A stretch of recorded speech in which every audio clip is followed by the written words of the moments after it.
Order. Question number 8, Alastair Scott. Thank you, Mr Speaker. My question is to the Minister of Health and asks, can he confirm that Budget 2016 invests an extra $124 million over 4 years to provide more New Zealanders with access to new medicines? The Honourable Dr Jonathan Coleman. Mr Speaker, yes. I'm pleased to announce that today Pharmac has named the 6 new treatments they will be funding as a direct result of that investment.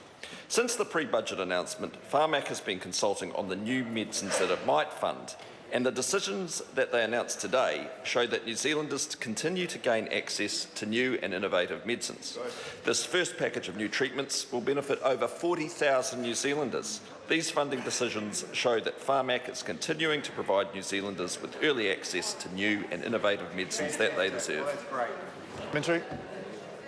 Supplementary question, Alastair Scott. To the Minister, what new treatments is Pharmac able to provide with this increased funding? What a great... The Honourable Dr Jonathan Coleman. Mr Speaker, the extra funding in Budget 2016 means that Opdivo, a drug for advanced melanoma, is now fully subsidised. Other drugs announced today include treatments for brain tumours, patches for menopausal women, and a treatment for renal disease in children. Pharmac is also funding 2 new hepatitis C treatments, which are a major advance in treatment with cure rates of more than 90%, and that's potentially going to benefit 50,000 New Zealanders. This is hugely beneficial for a wide range of people and shows that the investment has been very worthwhile. That's good. Great. Supplementary question, Jan Logie.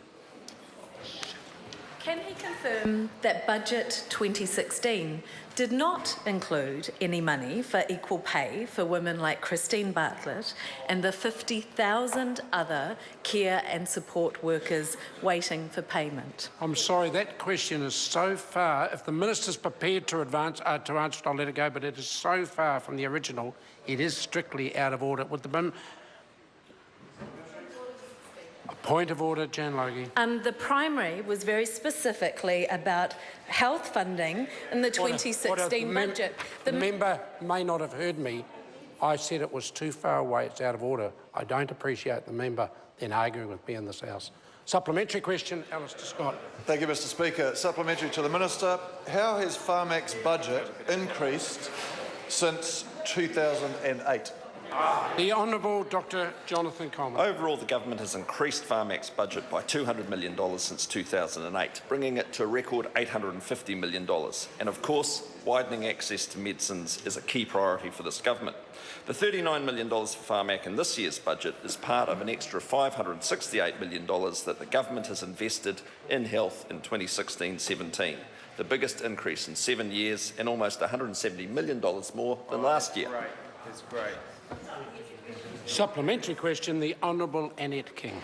Will the government's direct contribution to the Pharmac budget of $39 million, which reduces to $29 million in the next 2 budgets, require the DHBs to pick up the $42 million shortfall if the budget is to stay the same over the next 3 years?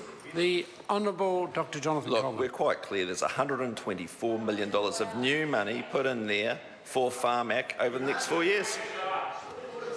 A point of order, the Honourable... Mr Speaker, I know you were listening carefully. Mine was very specific about whether the money, Pharmac's budget would have to be supplemented by the DHBs over those 3 years, and I set out the figures. Would you like me to repeat it, Mr Speaker? Well, I think the member needs to be very aware of Speaker's ruling 1874, when effectively I suspect the member is demanding a yes or no answer, which he's not entitled to do.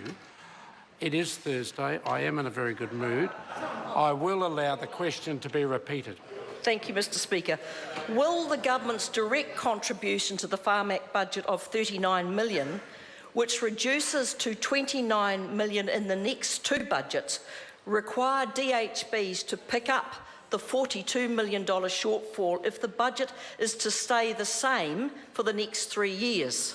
The Honourable Dr Jonathan Well, Coleman. look, the member knows that DHBs have always made some contribution, but the key thing is there's $124 million on top of the $400 million for DHBs this year. In fact, $1.6 billion for DHBs over the next 4 years. So there's a lot of money going in there. And of course, that's providing more access to more services for more New Zealanders all the time.